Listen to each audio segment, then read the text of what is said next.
Namaste and welcome to our continuing series Evenings with Sraddhalu. Namaste. Namaste and welcome to everybody.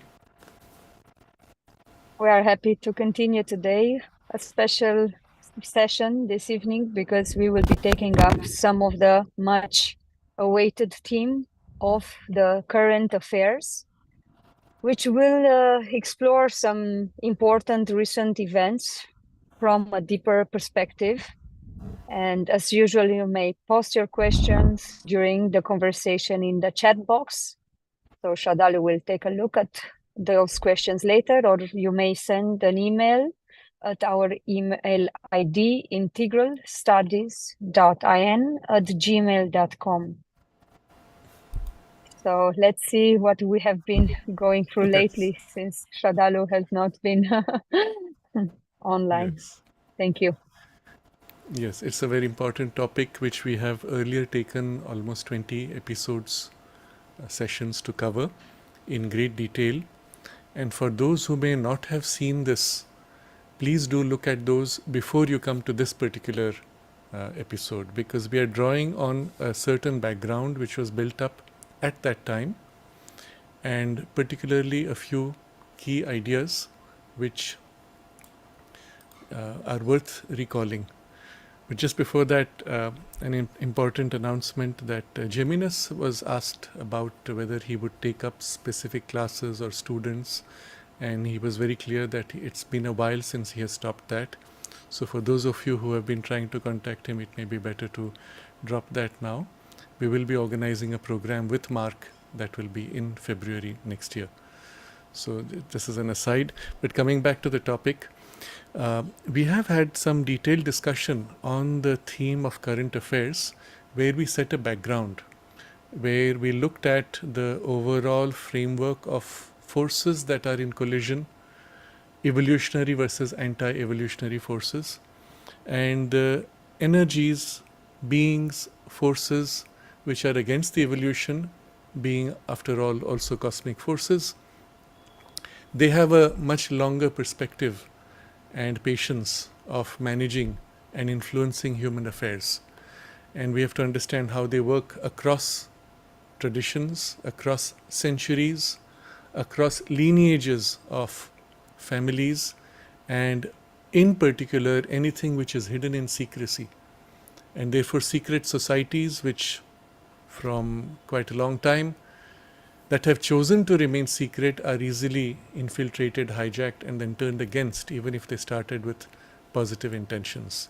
So this was a general background we have looked at, and in some detail of how they organize themselves across particularly the last 200 years, let's say, entrenching themselves into the educational system, into elite universities, elite institutions, and seizing upon young people before they can take up positions of power in the future, looking for people who are influential, wealthy, who have charisma, or otherwise a capacity to influence others, catch them young, hook them through their systems of secret societies in the name of fun, but turn them gradually through a very organized system of mind control, brainwashing, through series of what they would call challenges or series of influential turn of character and interest, until they control people at the very least by blackmail, and by at the most by some kind of mild influence or possession even of their nature from these anti-evolutionary beings. So these are things we have discussed. We have looked in great detail at circumstances, and particularly we focused on the symbolism of the satanic communities and groups, and for them it is a means of enhancing their influence and power over humanity, and sometimes even demonstrating their freedom from our gullibility, that they don't really care whether we understand or not, whether we see or not. They have so much power they can get away with anything. And we saw how, had it not been for a few disruptors, we would not have had much hope. We identified several key disruptors who have been going against this cabal agenda, We have spoken of two terms, cabal and deep state. Cabal is this very organized, entrenched, anti-evolutionary, even asuric, satanic groups, and which largely control global power and wealth. And you will recall Sri Aurobindo's observation that because spirituality threw away money and power, well, the asura seized it. But this is literally on a physical level, it's an entrenched, organized system. And then there is the deep state interests, and these are relatively less perverse but nevertheless entrenched interests to protect whatever they have and their agendas and interests, which may be on a smaller or larger level. But from there, the disruptors who have been basically breaking this framework or working against it, and who are not controlled by either the cabal or the deep state. And we had identified several, key among them Elon Musk in particular, not just for the technologies which he has brought in, but in particular for having liberated Twitter to make it a free speech platform. And we will see shortly how critical it has been for some of the things we will discuss today, for this to come out into the open. But we also identified Donald Trump as someone who is not controlled. As I said, you don't have to like him. It's not important. You have to recognize his role. He is a disruptor. And the cabal and the deep state fear him. And we will see an example of what they have to say about him. It's quite fascinating. We also looked at Narendra Modi and Vladimir Putin as disruptors. Again, you don't have to like them. Recognize the role they play. And as far as the divine consciousness is concerned, it can act through all agencies to serve a certain objective. So for today particularly, I had three things that I wanted to highlight, and going in sequence of timeline from what is most recent to what is farther back, but there are actually other things which have happened subsequently which we might have to keep for another time. Among other things, we have recently had some very important changes in the Middle East, with the Hezbollah head and the Hamas head being assassinated and Iranian president being assassinated. And all this is part of the struggle which is happening largely around Israel and Palestine, but it relates to something larger which has to do with the cabal interests also. So that is something which will be too much to take up right now, but I wanted to point to two critical events, and then we will take up some of the questions which have been pending on this topic. Two critical events, one of them being the Olympic Games, and the second will be the US elections, but on the aspect of the Trump assassination. And later, if we have time, not today, on another occasion, we will also review the Indian elections, what happened and where it's going. But I want to start with the Olympic Games because of the symbolism there. Many of you have probably seen the opening ceremony, and if you had, you would have recognized, and it was too obvious to not recognize, that there was a lot of satanic symbolism. Interestingly, subsequent to that, because there were a lot of comments, especially on Twitter and other websites, exposing this and even posting videos showing this, commenting on it, there has been a widespread global intervention under the guise of copyright protection to take down all the videos which have been exposing this. And what is the point of the copyright protection? Well, you exposed something which is copyright owned by the Olympic Committee, International Olympic Committee. And in doing so, you violated copyright terms. But you can expose other things, you can show other things, even clips from programs which are being broadcast. Those are not taken down. But just the opening ceremonies, satanic content, that was taken down and largely has been removed. I have put a link here which is pointing to Rumble, where some selected clips have been put. It's not enough. I had found another one which was more detailed, but I did not have time to put it up. So I want to highlight two aspects of what was shown there, which you may not have a background of. Remember, the goal of this discussion on current affairs is not to give you the latest news. Be very clear about that. I would rather we deal with news which is already old, because with hindsight, you can get a better appreciation of the events. But more than that, and the goal of this discussion is to make you conscious of how the events are manipulated, how perceptions are manipulated, how the media and power structures are going to work upon those events or the information relating to them. And it is this which I want to highlight. So the goal is for those of us who are interested, to become more conscious of how the game is played so that you understand and can see through the game, and to understand also the nature of this larger battle. Because there's a very important observation that the mother made, and it is part of one of her observations, which is, I think, from the agenda, where she describes the nature of this struggle and what has been happening. And if I can just find that text. Yes, so this is from the agenda, 19th April 1961, where she says, "It's like a conflict between the forces that want to destroy the earth and the terrestrial transformation." So, forces which want to destroy the earth and forces which want the terrestrial transformation. It's the conflict between these two. If those forces can be checked, can be mastered, or rendered powerless, then the earth's progress and transformation will go on soaring up.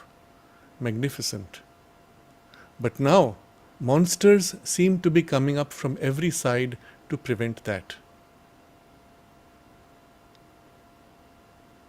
So, this is quite a statement, and you have to understand, when Mother speaks of things like this, she is very careful not to emphasize the negative outcomes. So, she puts it in a very suggestive way. If those forces can be checked, can be mastered, or rendered powerless, then the earth's progress and transformation will go on soaring up. Implicit is, if they can't be, then you have a great struggle and a battle ahead, including what she has earlier referred to, the possibility of humanity passing through one of those dark nights of civilization.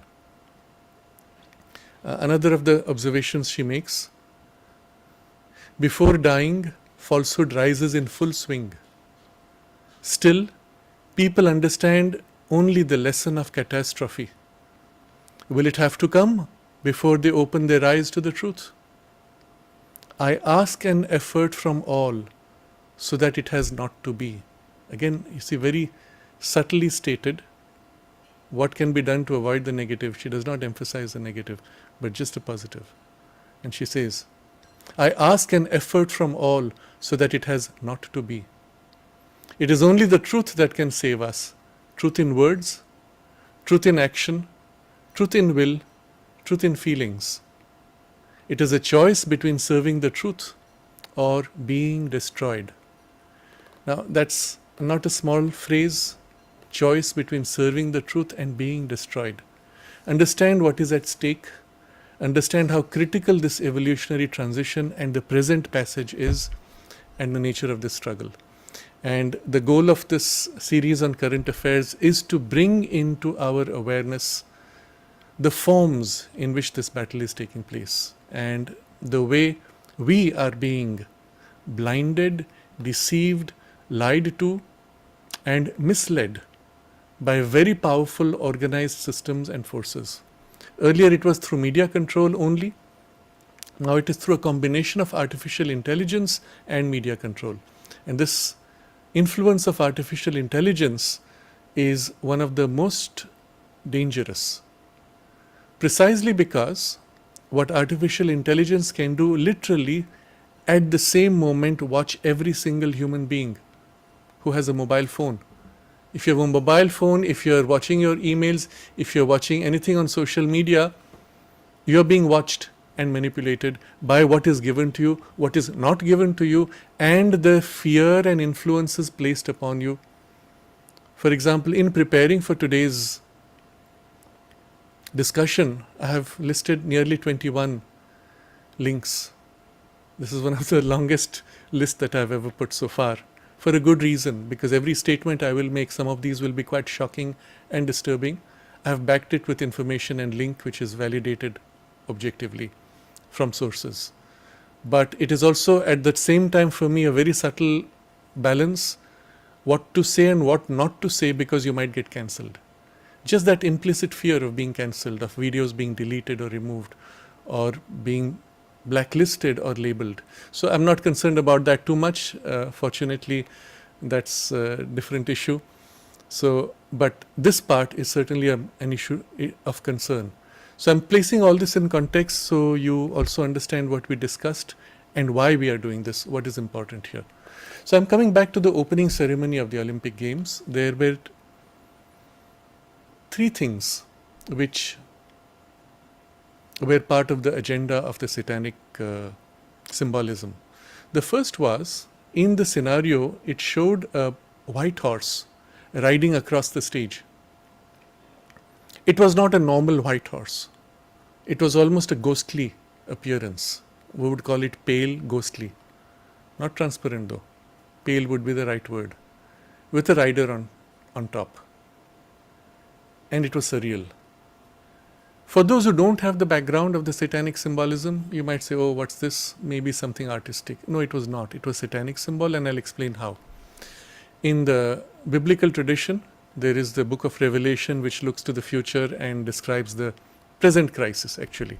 And Mother said, unlike what people think, that event has already happened. In other words, what the Revelation was describing in terms of a symbolic vision of the struggle between the good and falsehood, that battle has already taken place.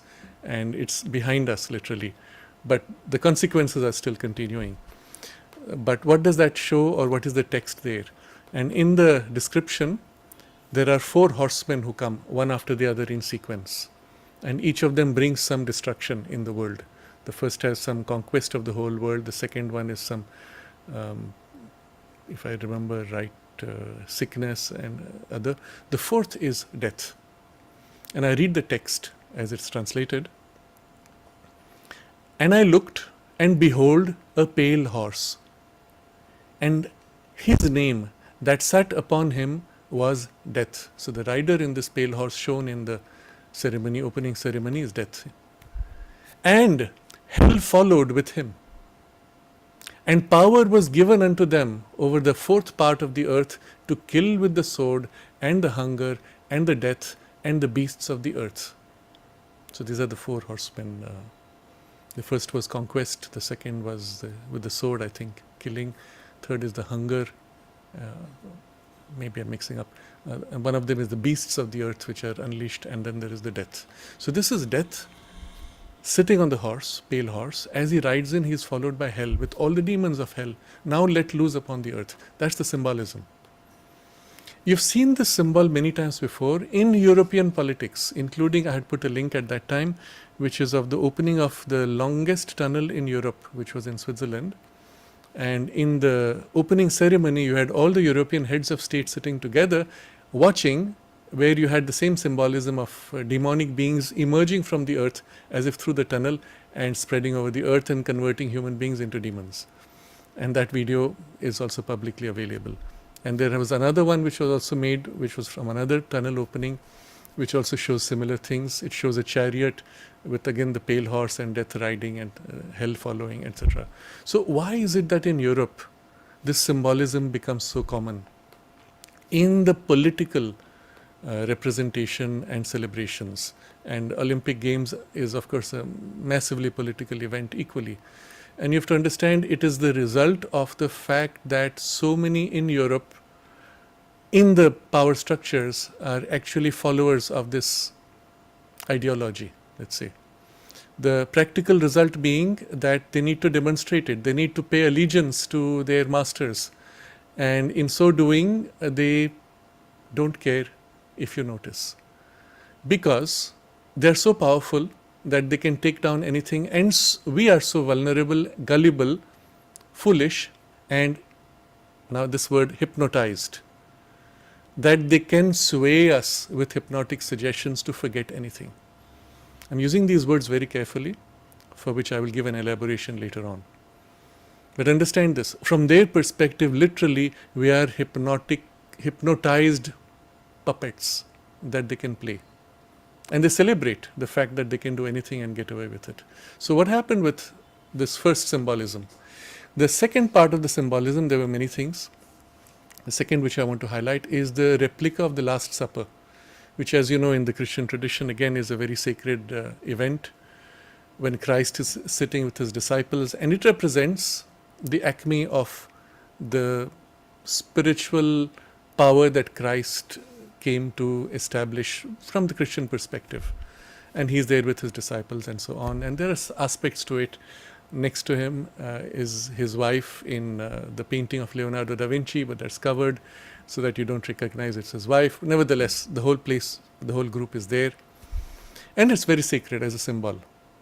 What happens now in the opening ceremony, in the satanic symbolism, they have the Last Supper.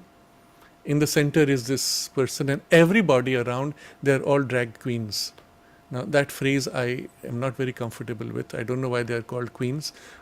Drag is supposed to be men wearing women's clothing and so on, which is typical in satanic symbolism, where they want to blur or exchange the genders, and that serves certain objectives. So you have drag queens sitting there, and quite, you will see the pictures. I don't want to say more because you will recognize it's quite repulsive as an image, the way it's shown. And there's a child there, and there are many images of these drag queens, adults, sexualized, with children in the whole ceremony.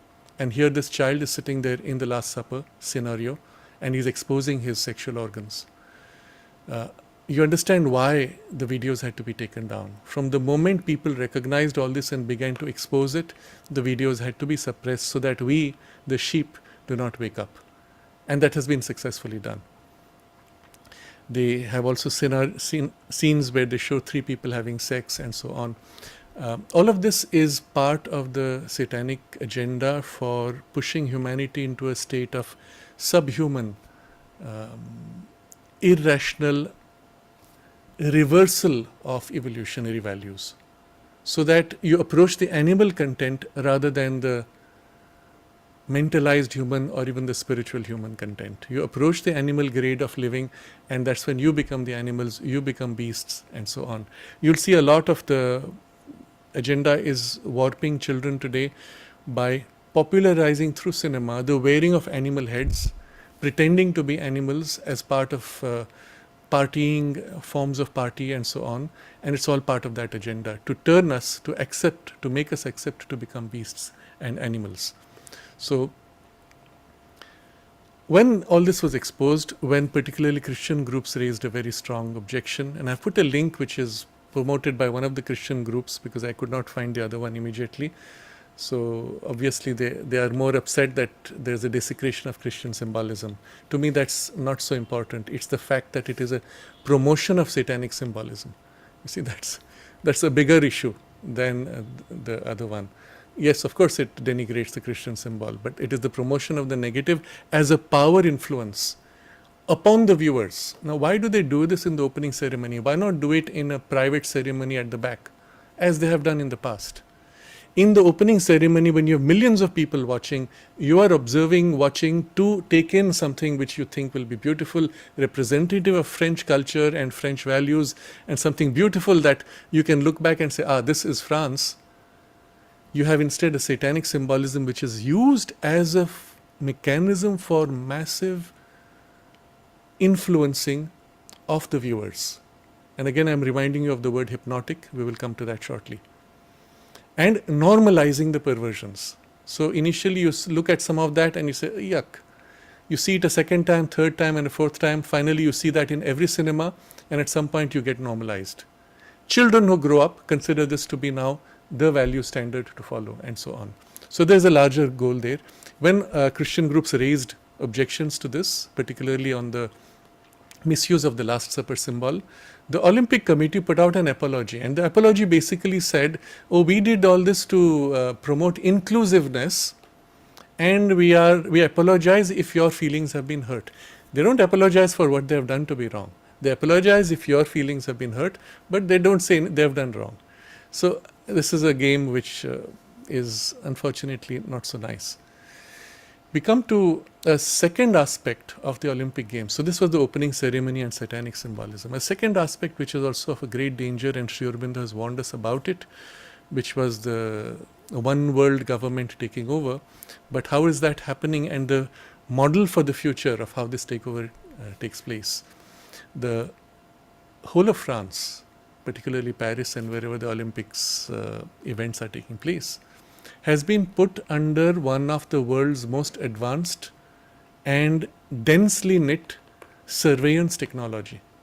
Every street corner practically is under surveillance, and it is surveillance technology connected to artificial intelligence to monitor us. Now, there are two angles to this. One is the testing of surveillance technology, and the second is the training of the data for artificial intelligence. And all this is part of mass control again. What is happening here? You see, the advantage of artificial intelligence is that anything that you can use to train another can be taught to the AI. So the AI's strength is only at the level of trainability of human beings. The moment you access something higher than the intellectual, which is beyond basic training, AI cannot replicate. So particularly true creativity and intuition, they cannot. But anything rationally trainable, even as a skill, anything which comes within the behavior of instinct, AI can replicate, but also observe, analyze, and identify. But for that you need massive database. So one of the tricks they played on us when they started social media was that in the very agreement that we click upon when you join any social media company as a participant for sending emails. Remember, Google offered you free emails. They killed all other systems of emails, including in India. VSNL had larger than Google number of email users. They killed it by paying politicians who shut it down and so on. But Google had Orkut, which was larger than Facebook. They killed it so that Facebook could be promoted. We have touched some on this before. But when you sign, when you accept to participate, supposedly you get something free, they are taking your consent to use everything you write, everything you put up, everything you watch for monitoring you, but also for training of their AI. So any video you put up, any text you put up, even if you store a file on Google Drive, you have assented to their AI now monitoring, analyzing the text, and using it to train their AI. So effectively, Google, Facebook, and the lot have some of the largest textual database. Google then put out this massive project to convert all books in all libraries into online digital copies. Not for your good, for their benefit. So all the books they could access in this way for free, they got it for free, or sometimes you were made to be the participant and you offered your services to Google for the good of humanity, and of course they get the free data, and with all that data they use for training AI. So basically today you can say to the AI, write me a poem on such and such a theme, and based on what it has analyzed, it will create a poem with rhyme and meter on the topic you want. Then you can say, now rewrite the poem in Shakespearean style. It will rewrite the same thing in Shakespearean style. Now you can say, rewrite the same poem in Sri Aurobindo style, and it will rewrite it in Sri Aurobindo style. Why? Because it has analyzed Sri Aurobindo and Shakespeare and others and everybody else, and has captured the structure of the style of language. You can also say, pick somebody else who's written a lot today, in modern times, and say, write in that person's style. You can even say, write in your personal style. If you have written enough and AI has captured the patterns of your writing, it will do that also. So all this is to give the background of how critical it is for them to have test data. So what happened in France is the Macron government actually changed the laws, because they are under very strict laws of misuse of data or right use of data under the European Union. They had to change the laws and specially passed a law to allow all the private security companies to break those laws of the EU. Basically giving them the right to survey everything and everyone and use all that data for training. Now what happens from their perspective? They are trying to categorize human behavior. So they get a mass of normal behavior and a mass of abnormal behavior. So for example, there was some attack which took place on trains, or somebody who's acting suspicious. They're looking for those events. Assassination attempt is perfect for them, because from there they will pick out what are the patterns we need to capture. They have of course identified key people who they know are the wrong types, who are already involved and have declared violent action, and you watch them with the AI, and that becomes your reference. So just the fact, for example, and I'm not pushing, I'm not exaggerating, just the fact of how you walk into a room, the AI can detect your mood. Looking at your face, the AI can make out what is your emotional condition. And if you are somebody who's planning to harm others, the AI can easily pick out all the signals. That's the level of sophistication available today. And with that kind of AI, of course, it is for your protection. That's the official line. But you're also training data and massively surveying everybody. So I put a few links about this. You can take a look. And then, so this was a second aspect, which of course violates all the basic fundamental rights of your freedom. But it was done by passing a law for your protection, by the way. And the third thing which you saw also was that there was this openly accepting of transgenders in the sports. So if somebody's passport said they were female, then it didn't matter if they were born male, that their chromosome is still male, XY, and the muscles are all male. But there was a boxing match in which there was this female transgender, we are supposed to say, who fought another woman, born woman, and just beat her hollow. Within 45 seconds, she fell and went out and made a very strong appeal that this is absolutely unfair and unacceptable. Later, she was asked to withdraw the appeal because she violated the Olympics inclusiveness policy. So she comes out with a apology later saying she is inclusive and everybody should have their right to do whatever they want. So, but I've put the link of her first appeal. So there are a few interesting links relating to the Olympics, which I would suggest, very highly recommend for you to look at. So this much as far as Olympics is concerned. Now comes the other topic, which is of the US elections and specifically on the Trump assassination attempt, for which I have got about 18 links subsequently, and you will understand the reason why. But before we look at the assassination event itself and what happened before, during, and after, I want to ask you a simple question first. Very subjectively, observe in yourself. When did this assassination attempt take place? In you, subjectively, what does it feel like? How long ago was it? And very likely, the impression you will have is that it is something that took place long ago. In your own consciousness, you might notice that the value of the assassination has been greatly reduced.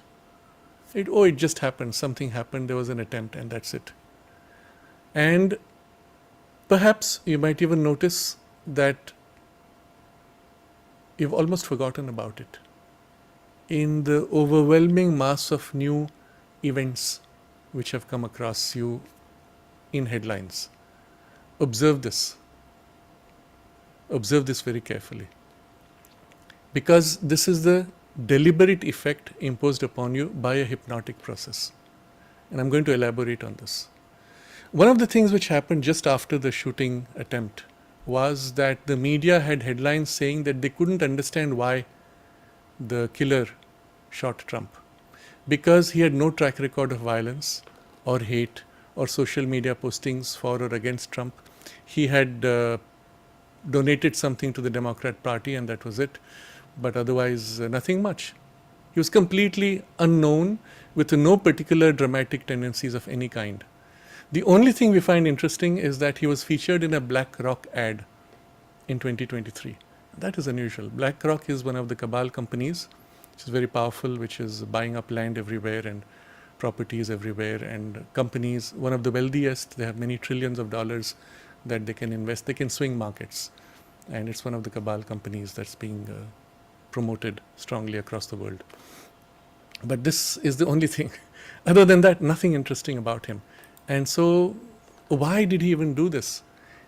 Which begs the question, when they made all this, they covered up the bigger issue. How did he do this? Now, if you had to go and attempt an assassination for the most powerful, protected human being on earth, which is the US president or the ex-president, it would require something massive.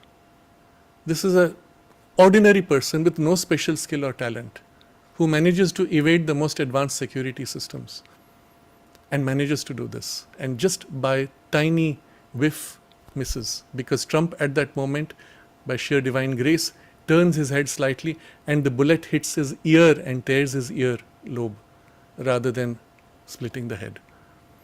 And interestingly, among all of these events of Trump where he was in public speaking, this was one of the few where you had the biggest names of the media present, which didn't happen always, interestingly, with all their cameras very close by. So it's almost as if an opportunity was given for them to record a dramatic event. Now, there are 3 videos I want you to look at, and I've put the links for these 3, which is that one is called Assassination of Stephen Fry by Darren Brown. I've referred to it in the past. In this video, and there's a short version which you can see in 8 minutes, and there's a long version which is detailed, which is 1.5 hours. They're both on YouTube. I've given the link for that, both of these. In this video, Darren Brown, who is a mentalist and a hypnotist, is showing how it is possible to hypnotize a person to make him kill somebody without him realizing that he has been hypnotized to do it, that he is doing it, that he has done it. And after all this, he will still not be aware that he has killed somebody. And without any hate, without any cause that he might know of. And he could be the most ordinary pacifist person. And he will do this. But he has to be a good hypnotic subject. And everything we know about Crooks fits that description, incidentally. So Crooks is the person who attempted to shoot Trump. So I want to show you to watch this so that you understand that although in common parlance we are told that under hypnosis you cannot be made to do something that is against your will, this is not true of subjects who are very highly susceptible. They can be made to do anything, including kill somebody. And this is actually the basis for many of the public shootings which have taken place. In most cases, you will find the person is confused, does not know what they have done. Often they end up shooting themselves. But why would they shoot others if the whole goal was to shoot themselves? It doesn't make sense. And that's part of the hypnotic programming. I've spoken about this in great detail in one of those discussions, so I will not repeat. But watch this video and you'll get an idea of how such a person is prepared. And Crooks was a perfect patsy for this assassination attempt. The second video I've put is also by Darren Brown, which is called Sacrifice. In this, a person is hypnotized to willingly give up his life to save somebody who he thinks is in danger and who might die, who's completely unknown and even doing something illegal. And how his values are shaped and warped until he is able to give up his life willingly and happily. And you get a glimpse again of how powerful the hypnotic technology is. And the third video which I've put up is a link to Netflix's series currently, which is called The Magic Prank Show by Justin Williams. And look for episode 6, the last of the 6. There you find he's doing pranks using hypnosis or magic on various people. So there's a prank where a relative of this person wants him to suffer some ignominy. And so they decide that the best way to do this is under hypnosis. So they actually hypnotize him. How they do that is very interesting also. How do you get somebody to come and accept to be hypnotized? And this is fascinating to watch. And it shows you how easily you can be manipulated. So the person basically is given a fake fine of $500, and immediately after he gets a paper saying, oh, by the way, if you come for this particular testing program, you just sleep there at night and we will give you $500. So he says, okay, I need the money. He goes. There the hypnotist meets him, shakes hands and starts the process. And through a few days, he is now set for the work to be done. Then he is hypnotized while at home through the telephone. Incidentally, one of the methods of hypnosis is through the telephone. Now that he has the hook, you ring him, the fellow picks up the phone and the hypnotist now says, go to sleep, do this, and you have a post-hypnotic series of suggestions.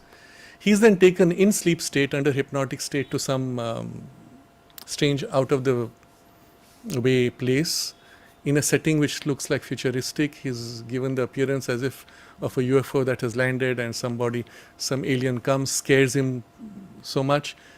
And at the end of that whole exercise, of the revenge exercise, he is again put under hypnosis and made to forget everything that happened. Consider the power of hypnosis. Now, this is just one example. What happened in the video of assassination of Stephen Fry is that the person is made to shoot a well-known personality in public And he goes right back to sleep under hypnosis, not aware that he is shot. In this case, the person is made to forget consciously of whatever was done to him as a vengeance. Imagine the person goes back to his normal life with just a sense of missing time. He has no memory of the vengeance that was done against him. And does that remind you of people who were so-called abducted and taken into UFOs?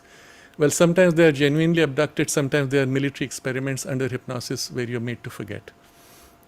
So these three links I've given you because with this hopefully you'll understand how powerful the technology is. And this technology is what was developed as what is known today as MK Ultra. The official MK Ultra program was shut down in 1960s, I believe. But obviously the name of MK Ultra is shut down. The technology is passed on, is hidden under different names. The point though is the MK Ultra technology works not just for individuals, it works upon masses. If you watch TV, if you watch any videos on your phone, you can be MK Ultra'd, including the impression that you have that, oh, Trump assassination, oh, that's long ago, oh, that's faded out, so many other things have happened in between, somehow that's not so important. And all this was done, and I will explain shortly how some of this manipulation was done. But we'll come to that towards the end of this part of the discussion. Now I ask the first question, why? Why assassinate Trump? And the answer we will hear now from the people who represent the One World government.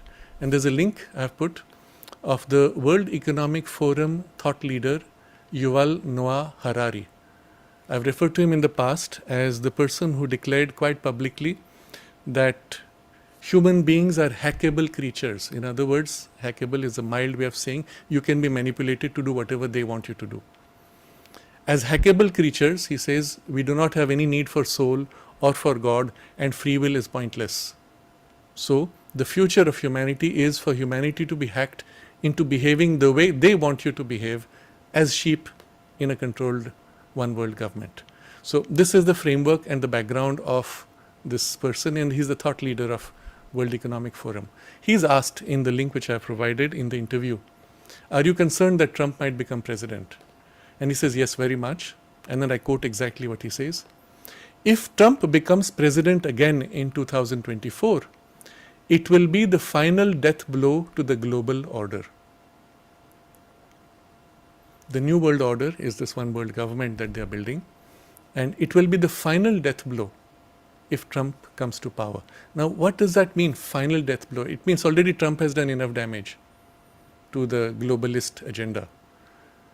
If he comes to power, there's nothing anyone can do to prevent the complete destruction of the globalist agenda. You must understand this is what is at stake. This is extremely serious. And remember, the globalist agenda as represented by the World Economic Forum is exactly what Sri Aurobindo has warned us against in one of the potential outcomes of human evolution. If this one world government takes place, then it will stifle human evolution and set back evolution by many thousand years. And Trump represents somebody. If he becomes president again in 2024, it will be the final death blow to the global order. Think of what that means. Think of what is at stake. Think of the nature of the battle and how close it is in terms of outcomes. So it is essential for those interests to make sure Trump does not come to power. And if they cannot do it by such and such means, then they do it by those extreme means, which includes assassination. And I've mentioned this, I believe, in passing in the past, that was always on the cards. And it is not surprising, therefore, that it has happened. But what is surprising is the blatant way in which the assassination facts are being suppressed or hidden from us. And this is again a sign of the sense of immutability of the powers that be. They know that nobody can remove them if or as long as they continue to control the social media and the world news. So as they were able to suppress the opening ceremony, I tried actually to search for opening ceremony of Olympic Games. I couldn't find any link. It's quite surprising. I would be greatly helped if any of you find something useful. Do send to us, it will be helpful, but which has the full content. It seems to have been completely erased even, but to be seen. Now, understand how critical this is. Trump's coming to power and against the globalist agenda. In the present circumstances, unlike in the past, we have two advantages. One is Twitter is free. I remember when it happened in the United States, when there was what they call the insurrection in January 6th. I'd seen videos on Twitter at that time where people were showing you things which were actually shocking, which were completely contrary to the narrative which was being given by the government. You actually saw videos of policemen removing barricades and ordering the crowd to enter.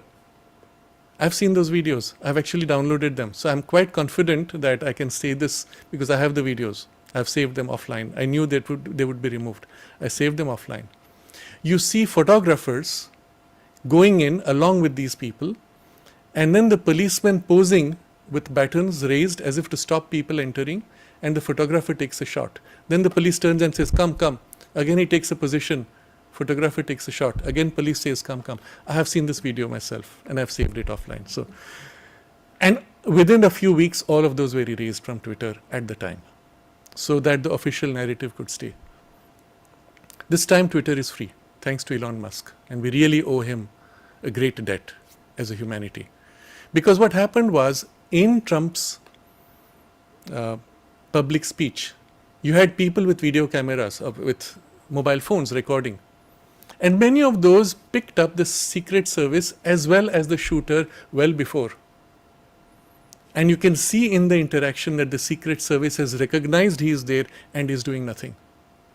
Now this is one of the most shocking, one of the most disturbing things, which is completely blanked out in the current controlled media, mainstream media. You will find it in the alternate media, and I've given many of the links from one more source which you can freely look at. It is the Gateway Pundit. It's one of the sources which in the US would be called right-wing, but when you look at their content, it's not at all extremist. It is of course pro-Republican, it is pro-Trump, but if that is definition of right-wing, then one would have to review what that means even. But that being the case, we have videos posted by people, as happened in the January 6th, which show you things which are completely contrary to the official narrative. And this is one of the very disturbing facts. So it's one of the reasons why I have got so many links there. Some of the links are directly to videos on Twitter. Some of them are to articles which explain the links, and then you will further find the links from there. Now, what is interesting to see is the killer was not hiding. There was an event in India with, I believe it was Indira Gandhi before she was assassinated, or perhaps my memory is a bit blurred. It was before her assassination. There was one Khalistani terrorist who had hidden himself for 48 hours inside bushes of a tree railing for 48 hours with diapers. And so when people came to vet the space, they didn't see him. He was hidden inside the trees. And then, of course, they caught him because from that position to come out, it took him too long and he could not do what had to be done. So it was not like that. The fellow was not even hiding. He was openly walking around on the roof, across from where Trump is speaking, and you will see it in the videos. He flew a drone 2 hours before. He walked around openly carrying his gun into the venue, climbed up a ladder, went to the roof, and nobody stopped him. He was seen by members of the local police 1.5 hours before and identified as suspicious. He was seen by members of the sniper team 30 minutes before and identified as suspicious. He was seen by the audience who shouted to the police that there's somebody on the roof 10 minutes before the attempted assassination.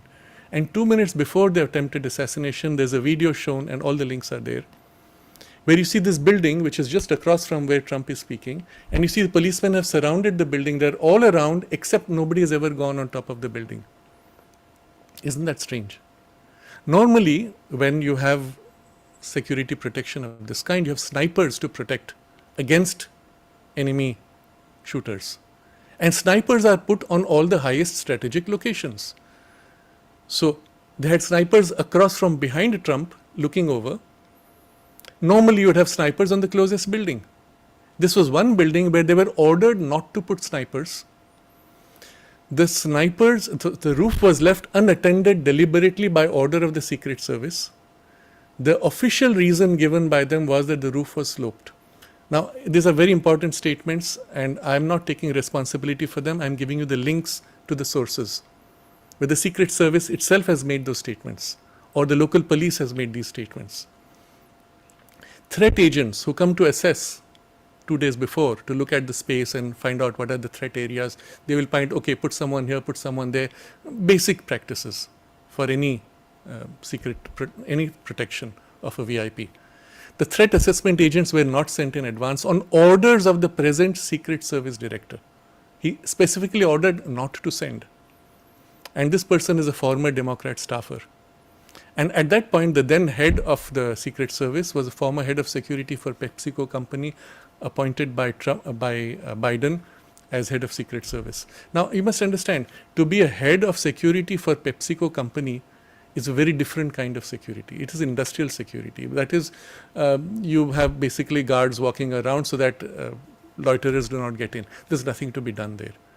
Or at best, you have some monitoring that industrial secrets are not leaked out, but PepsiCo has practically nothing to leak out. There's no technology there involved, so there's nothing to hide.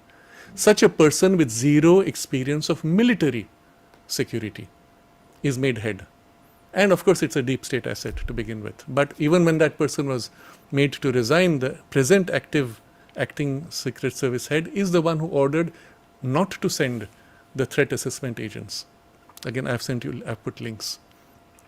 The local police, so they said, and there's a statement, I put the link, Beaver County local police was asked to set up snipers on ground level and not on rooftops. Isn't that strange? Why would you specifically ask? Secret Service tells local police, set up the sniper bases at ground level and not at the top. You will see in the videos, there are snipers who are a few meters across from the shooter, but supposedly they don't see him at all, or so they say officially. Ground level video shows that the shooter is visible from the ground from below Trump's stage. And you'll see a video recording of this man moving around openly for several minutes before. The snipers are on the other side, just across him. They see him, they do nothing. And as it turns out, they actually noticed him 30 minutes before and did nothing. The killer had launched drones 2 hours before to monitor the whole area. Now, drone is one of the big giveaways. The moment you have a security event, there are laws that you are not allowed to fly drones. There are people who have very advanced technology to identify from where the drone control is to arrest the person. Interestingly, the Secret Service did not have its own drone that day, or rather they had it and it did not work, they said, and the reason given is so ridiculous. They actually said that they could not launch their own drone because the cellular service was congested, because there were so many thousands of people who came to watch Trump. All the cell phones were congesting the cellular service. Since when in history did a security agency rely on the public mobile phone cellular congestion? They have their own independent frequency bands. Their drones are designed to operate in these kind of large crowds. And their drones can actually identify enemy drones and controls of the enemy drones. They can shoot down drones or shoot down a potential killer. And they did not put up their drones, the reason being given that it did not work because cellular service congestion. I'm only stating facts of statements and I've put all the links. The reason I'm going through in this detail is to show you the blatant extent of suppression of facts from the mainstream media. Mainstream media is telling you nothing of all this, and yet all this is part of public documentation. So, the police spotted the suspect 90 minutes before the shooting, but interestingly, the coordination between police, local police, and the Secret Service was blocked. And they said because of technological malfunction, they could not connect the two. So if the police spoke, Secret Service couldn't hear. If Secret Service spoke, police couldn't hear. So basically you had two different groups, and the connecting system, technology had failed, supposedly. That's what we are told. But 90 minutes, if there was no link, then you would have orally communicated. That did not happen. The one of the videos shows you 2 minutes before the actual shooting begins, one of the policemen has drawn out his gun, local police, and is already moving towards this building because they've spotted somebody. They have announced it on their communication system, and Secret Service has done nothing. Then there's this story of the number of bullets and gunshots. Totally 8 gunshots are recorded. The first 3 are very distinct. They are of the shooter's gun. The other 5 are not of the shooter's gun. Very clearly, the sound is totally different, and many people have done independent analysis from the recordings which have been put up by individuals on Twitter. You can do your own analysis, and it's obvious. The last shot is, of course, the shot used by the Secret Service to kill this person. But what happens in between? Very unusual. And so at least 4 shots are not accounted for, which led to the theory perhaps that there was a second shooter. And the fact that the policeman here looked at this or found him on the roof, this man panicked and started the shooting before the other side was ready, possible. As we know, this was done in the Kennedy assassination case.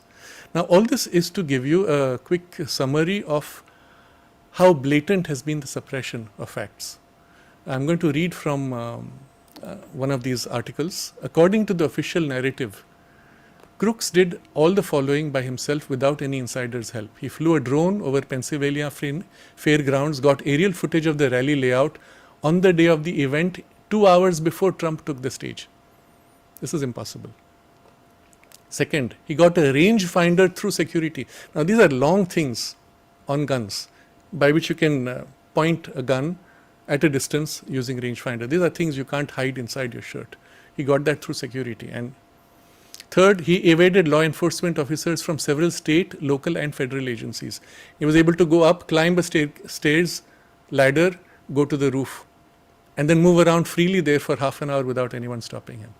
Somehow he climbs up on a roof with his rifle 450 feet away, that's about 100 meters, let's say, from Trump. Bear crawled to the perfect vantage point as bystanders alerted police. So people on the ground were seeing him and saying, hey, look, there's somebody. And police is being told 10 minutes before the shooting starts. And nothing was done. So normally in any such protection system, the moment there's a threat assessment, you take the leader off the stage. The fact that already Secret Service had identified this man as suspicious about 1.5 hours before should have been enough for them to clean up the place before Trump is allowed. While he is speaking 10 minutes before the shooting, people in the audience are shouting, look, there's somebody there, and telling to the police, and nothing happens. This is unheard of, unacceptable by any normal standards of security behavior. Fifth, he has parked a vehicle full of explosives near the Trump rally. Sixth, he was able to walk around the premises with snipers. After snipers took a photo of him looking suspicious. So the sniper team has actually taken photos of him. Seventh, a sniper located on the second story window was 40 feet away. In meters, that's like 10 meters away. Think about what that means. 10 meters away, there's a sniper across who sees Crooks, the shooter, and does nothing to neutralize him. And they allowed Trump to come after Secret Service had already identified him as suspicious. All of this is not normal. And I'm showing you all this just to point out how powerful the machinery is, how desperate it is, but also how effective it is in erasing factual information from public access. There's more that happened subsequently, which was that there was media suppression of the event. First of all, the FBI director Ray raised a doubt if it was a bullet or a shrapnel. Why would you do that? You're an FBI director, your people have just failed basic security. And then in a public interrogation, he says, we don't know if it was a bullet that cut through Trump's ear. It could have been a shrapnel. We don't know. Now, since you don't know, you say simply, in this matter, because there's a bullet wound, you don't have to say we don't know if it's a bullet or not.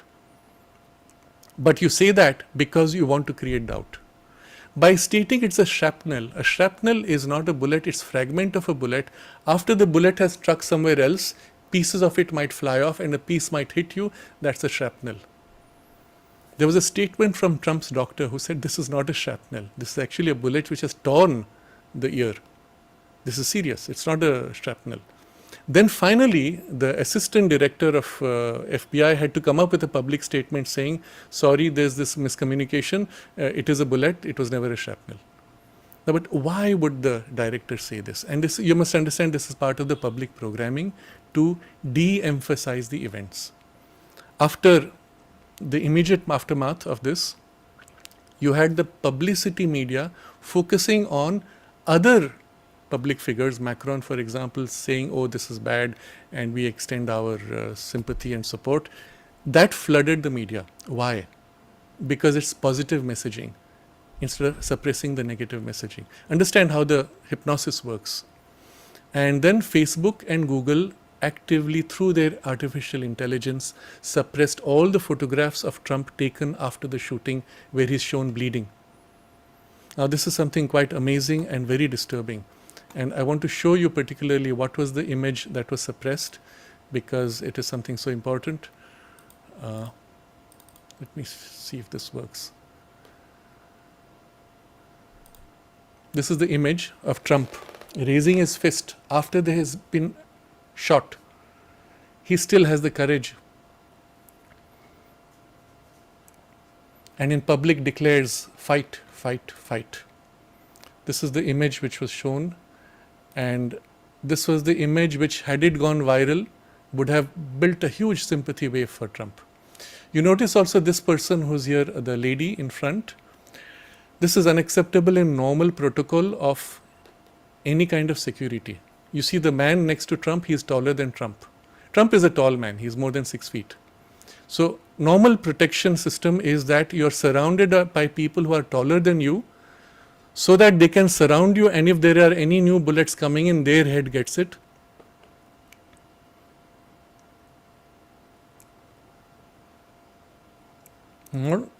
Not yours. What you see here instead is this girl lady who's shorter than Trump's chest, who is placed right in front to stand in front of Trump to take a bullet, basically exposing the entire head and upper part of the chest to any shooter. Again, this is not normal security protocol. But I'm pausing on this picture because it is iconic, it is historic, shows the guts.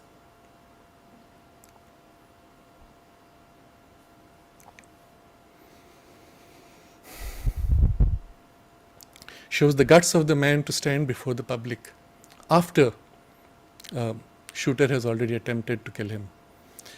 Subsequent to this, and I'm showing you all these which are aberrations, they are not normal in any rational or basic security protocol. After this, one of the Secret Service agents actually came out strongly declaring that all these things were unacceptable. And he puts a warning that he's a counter sniper from the Secret Service team. He put out an email warning that there was another attempt going to be made on Trump before November. And the Secret Service deleted the email. This is just to tell you the internal dynamics of the system. But there are good people inside the Secret Service, even if the overall control has been hijacked. Subsequently, so this particular photograph, you can see it would have a huge potential to swing a sympathy wave for Trump. But for the cabal, Trump has to lose. They missed their attempt to assassinate him. So what did they do? They removed Biden and replaced him with Kamala Harris, tilted the whole narrative, pushed Harris in front, built up a whole drama around Harris's return, Harris's coming as a presidential candidate, and used that to, so to say, deprecate the event and the power of the event that it would have to swing public opinion. But what is interesting is all these photographs, this one and several from what I showed, were deleted by using artificial intelligence across the entire Facebook and across all of Google. And Google, as you know, is not just a search engine, it's also emails and all other links, various other platforms also which they control, including LinkedIn. LinkedIn is Microsoft. But whatever they control, Facebook, all these between themselves, everywhere it was suppressed. Twitter was the only platform where the images remained. Trump finally made a public statement about this. And finally, as it turns out, Google accepted it was a mistake. They said their AI made a mistake. Facebook accepted. Mark Zuckerberg actually phoned Trump and apologized to him in person. But just to show you why this agenda was required, how powerful the controls are to ensure that our thought process is hacked. Remember, that's their vocabulary. We are hackable creatures. We were hacked. And Elon Musk posted an example of how he searched Trump rally on Google, and the first events shown were Kamala Harris's rallies. So the bias within the search engine was pushed to such a degree as to be blatant. There was an interesting post I had seen by somebody on Twitter where he says, earlier at least when they lied, they made good lies. Here it's as if they don't even care. They lie so blatantly with such silly excuses that they don't even care whether you believe them or not. There was an article then in New York Times which said the Secret Service is using outdated technology.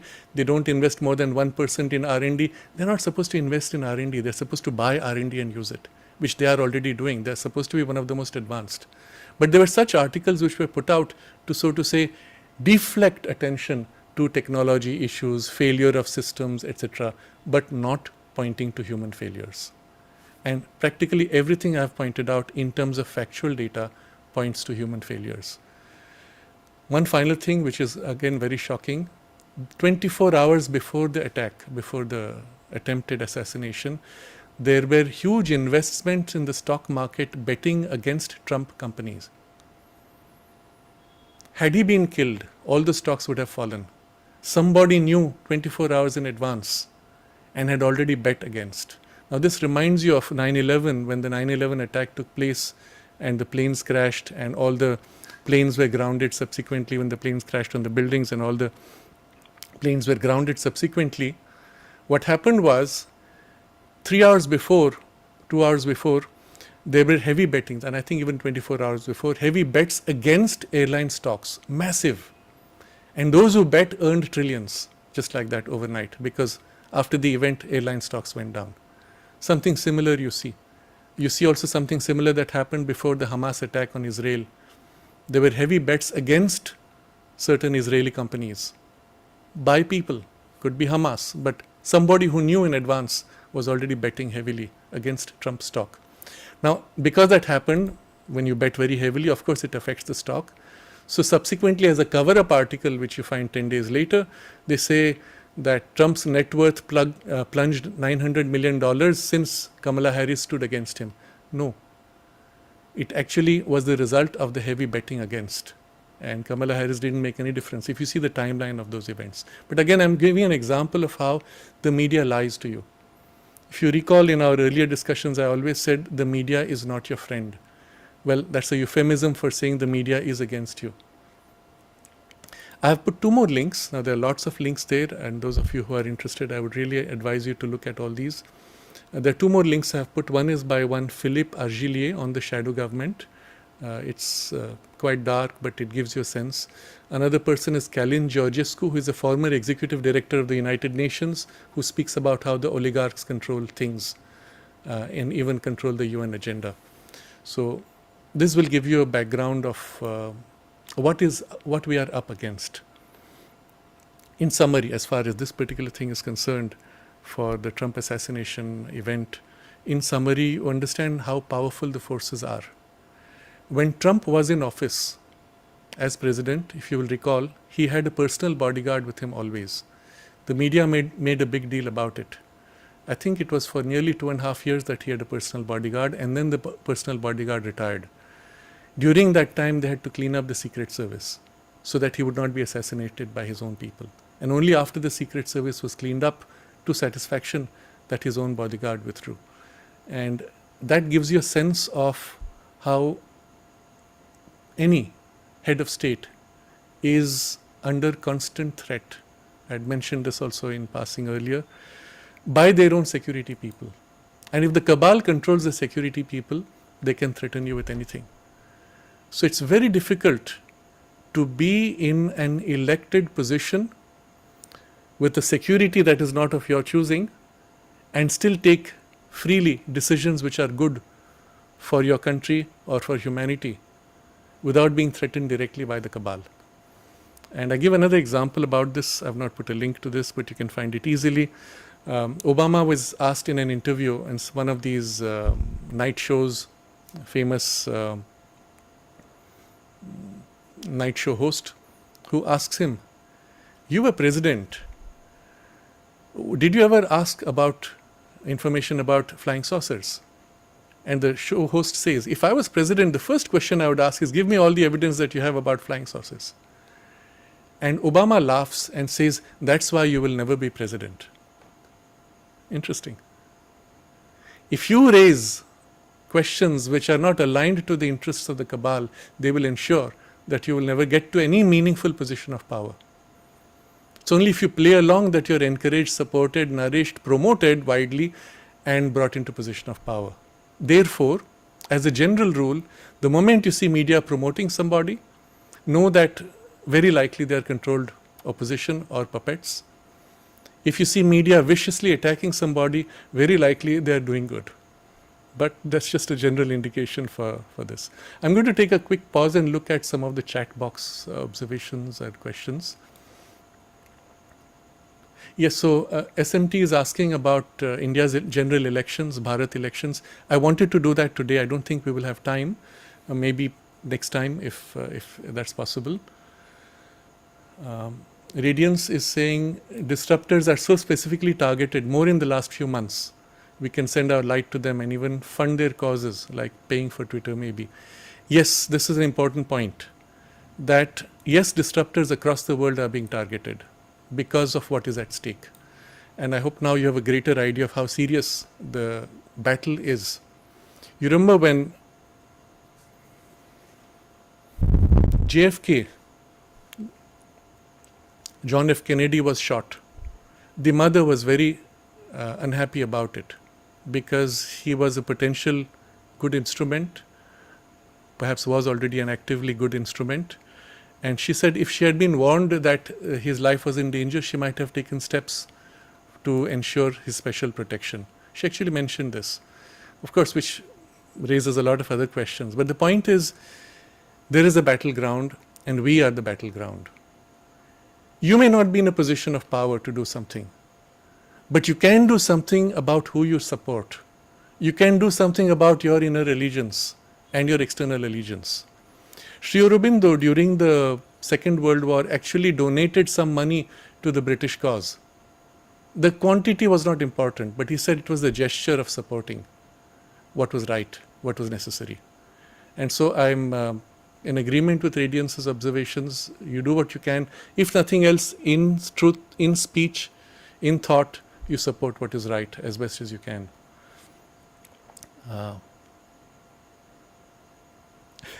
Revati is asking who would be an adept candidate for Prime Minister of India after Modi. I don't know, but I hope there are many more.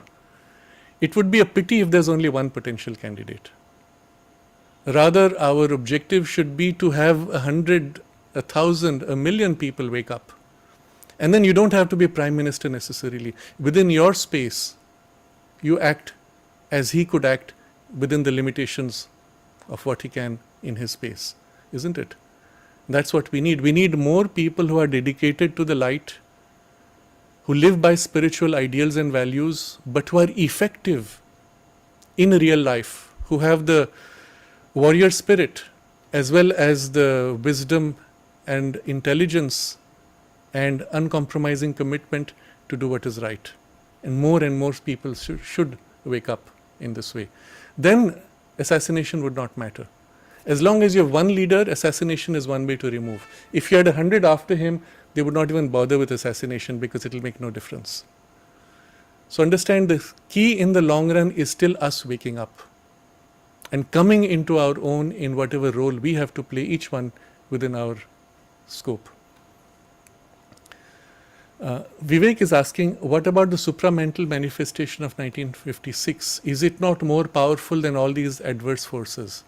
Yes, in potential it is more powerful, but in its effectivity in the world, it needs to act through instruments.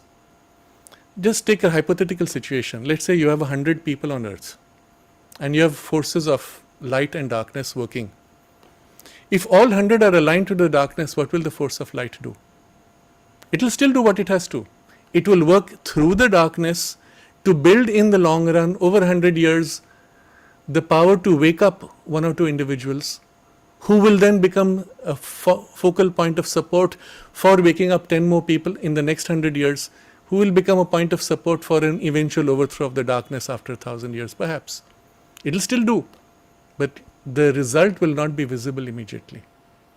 But if in those 100, 50 people aligned to the light, immediately you would have the effectivity of the light in the domain of the action because of instruments. But immediately 50 people waking up against 50 people who are in darkness, 50% let's say, you would have a massive collision and chaos, conflict of interests, massive. And then you would say, oh, where is the force of light? It is working through them. But what you see as chaos, which is what the chaos you see in the world also today, is the first sign of a battle hardening. But if instead of 50 people you had only 10 people waking up or 2 people waking up, then the light effectivity is also that much reduced or takes longer. So I'm putting it in this context. If it took Modi so many years to come into a position of power, hopefully the next 10 would take a shorter time to come into power, because perhaps around him already certain circumstances are more conducive to the light influence to grow. The first one was difficult, the second one should be easier, the second wave and the third wave each time should be more easy. So perhaps if we look in this way, we have greater hope. At least I would like to believe that. And Alexandre says, I'm French, I'm horrified to see my country totally in the hands of the Asura. How to save the soul of France? Perhaps 10% of French people are aware. So first recognize the seizing of a country is at the moment only the seizing of the top power structure. How much of it has seized the people is still moot. I will say, well, if you say 10% are awake and 90% are asleep, that's a huge step already. If you are asleep, you can be swung either way. If out of those 10% some come to power and the light comes to power, these 90 will follow. So the problem is not the 90 so much, but for the 10% to be able to now come into a position of power and overthrow. The problem is, meanwhile, the 90% who are half asleep are not of much use, or they can swing against you or against the light because, well, they are just swung by whatever the media does. But unfortunately, this is a passage we have to go through. If the numbers of people have to wake up, necessarily there is a phase, a process of waking up. What happened about 4 years ago with the lockdown, with the COVID lockdown, etc., I've heard from so many people. For me, that was the wake up. That's when I began to question. So does it mean that humanity needs these extremes of crashing circumstances? And you recall what the mother said, which I read earlier. Before dying, falsehood rises in full swing. Still, people understand only the lesson of catastrophe. Will it have to come before they open their eyes to the truth? So what I would suggest and hope for is, if 10% have woken up, the next phase of another 10% waking up can be faster. But for that, all of us have to speak up. And although I've hesitated in the degree and content and form of what I'm sharing, it is a conscious decision I took to speak about it.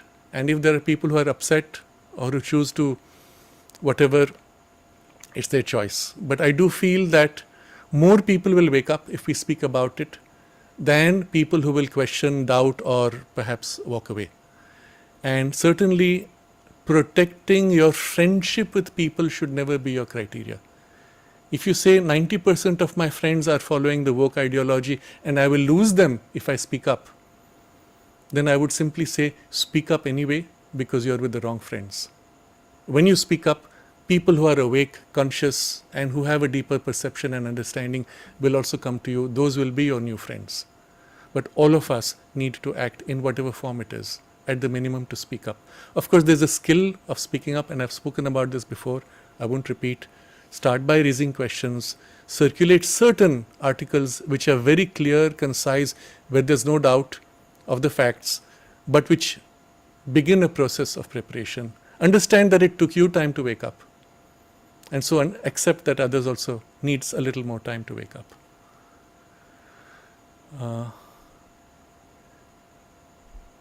Riyadh says it's the age of subjectivism, the false subjectivism according to Sri Aurobindo. Yes, but that doesn't mean we shall wait for the age to last. Precisely because there's a phase of false subjectivism in the masses that we have to become focal points for the true subjectivism and assist the others also to wake up to that degree. That's part of our work. You see, as disciples of Sri Aurobindo and the mother, understand they were warriors. They fought, literally, physically. Sri Aurobindo fought for India's freedom, physically.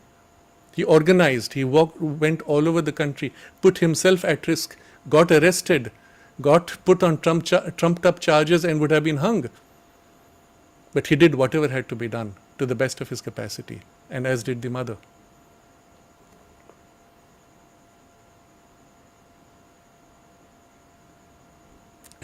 Bal points out, Bahi points out that I asked AI to write in Sri Aurobindo's style, and it did, but without any nuances, obviously. AI will never come anywhere close to the richness of the human higher capacity. It will come very close to the mediocrity and the average of humanity, but nothing of the higher. Why? Because there are not enough of the higher as examples for it. Okay, so that's the way it is, fortunately, and that's how we recognize when something is AI formulated. Page is commenting that the boxer isn't transgender. Please don't use racist misgendering as a talking point against trans people. Trans people have been around and they deserve equal inclusive. I've never questioned anyone's right to be included. I would say all humanity we should see in terms of aspiring souls. And you must look at our discussion before, probably you have not seen those.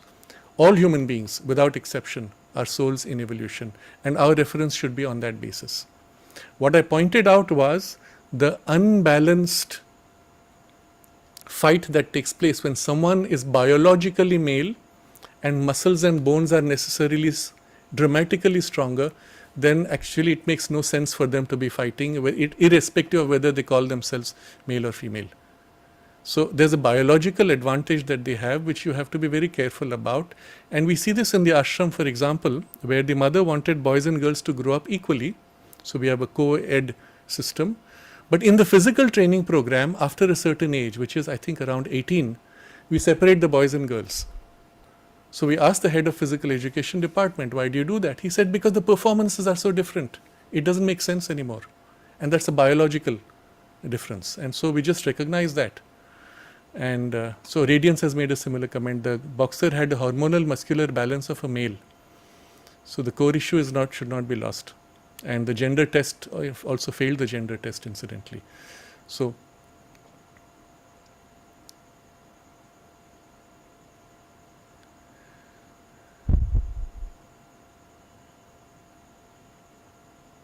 there is a comment from We Truth. If Hindus manage to get back the temples from government control, will it form a token act that proves that a united action of humanity will be achieved?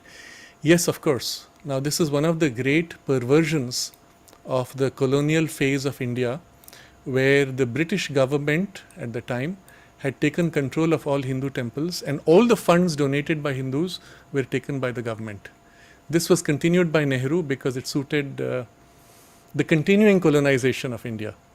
And subsequently, to this day, the government takes money of any donation made by Hindu to a Hindu temple, and that money is used to fund the Hajj pilgrimage or Christian pilgrimages, or Hindu temple lands are donated to build Christian colleges, which charge money from Hindus and use the money to convert more Hindus to Christianity, and so on. This is rampant, happening all over the country for the last 70 years.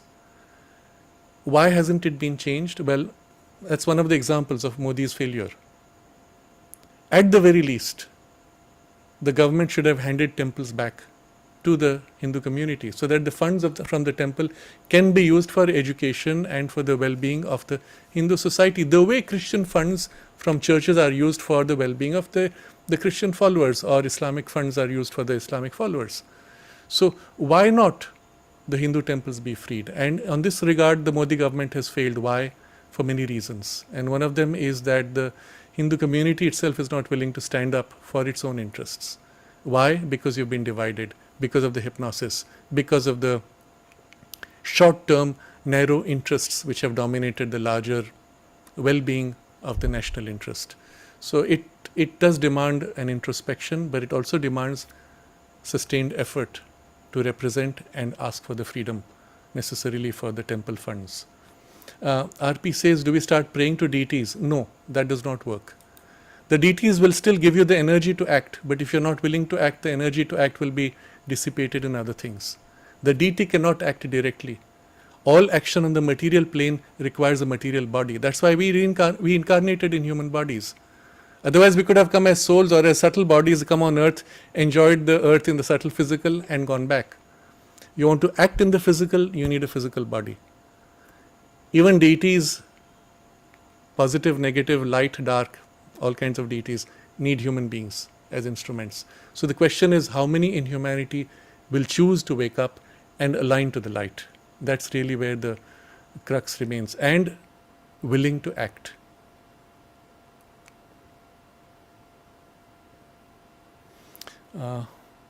So Zen Rain is saying there's a 100 monkey effect. Yes, the idea is when enough people wake up, others will wake up more easily. Yes, but that's not enough. It's not enough that you wake up and pray within your monastery. You need to go out. I'm using monastery as a symbol. You need to go out of your little silo and engage with people. Put up material, share things, speak about it. Of course, judiciously, carefully, in small steps, and that's a skill you will learn. And be willing to make mistakes. Don't fear making mistakes, but you have to act.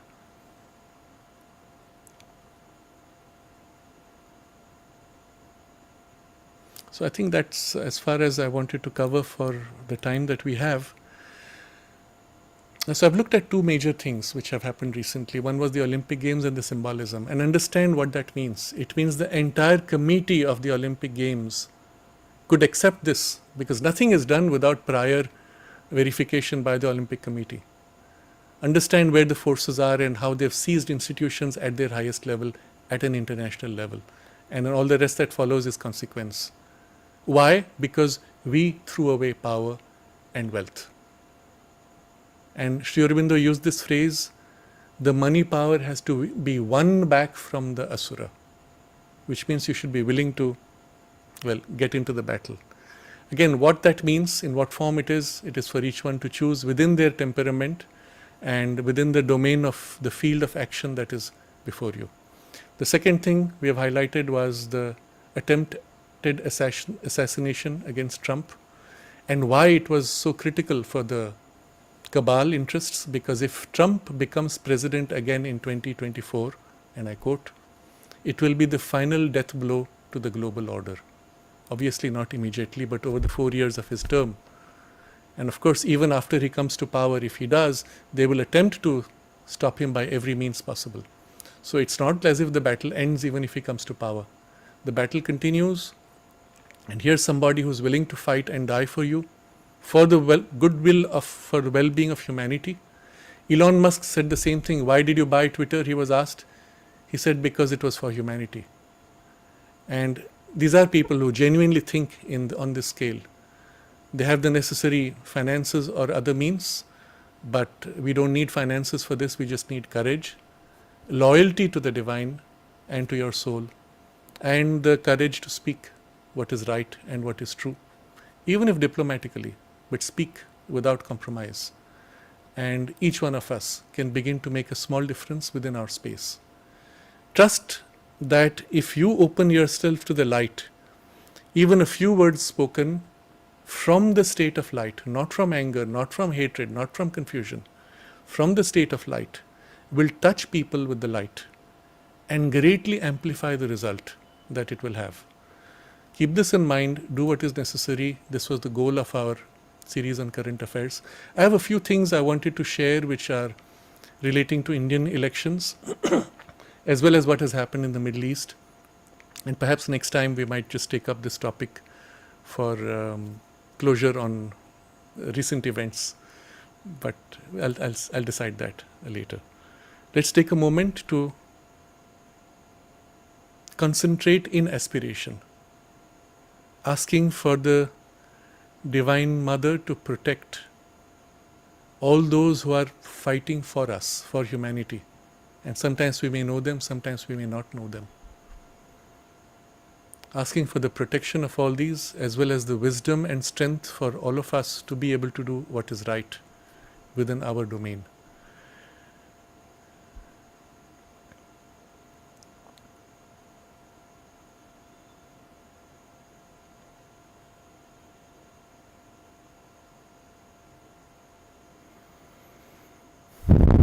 The month of August is very important, as you have seen before. Many important events take place in the world, around the world at this time, because of the increase of pressure of forces. So every effort we make will be important. Namaste. Namaste. Thank you.